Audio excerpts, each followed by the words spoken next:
The razor-thin majority that Republicans currently have in the House of Representatives is in jeopardy. In jeopardy to the point where, for at least a few months at the beginning of next year, we could actually see Democrats regain the majority in the House. The reason for that, of course, is because Matt Gaetz resigned. So there goes one Republican. You only had 5-seat advantage, 220 to 215. Gaetz is gone. So now you're at 219 to 215. And Donald Trump has picked 4 Republicans from the House to serve in his administration, plus another Republican is going to resign. So by sheer numbers alone, that puts the Democrats as the majority.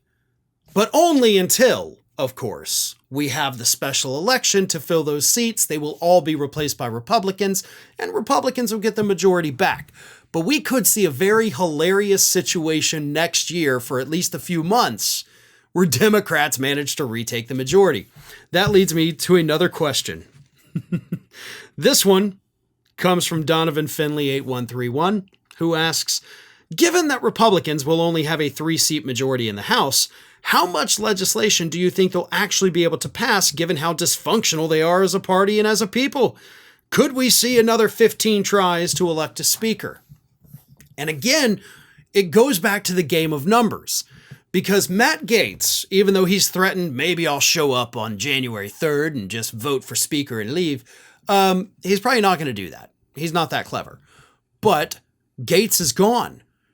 218 is the magic majority number. So now Republicans can only afford to lose 2 votes.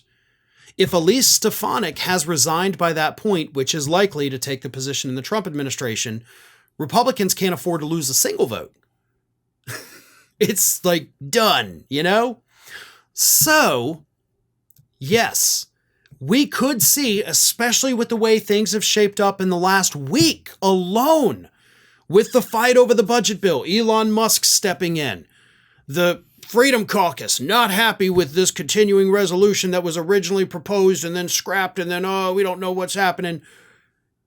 If the Republicans cannot get their crap together, and they cannot agree on a speaker, right? 3 or 4 dissensions.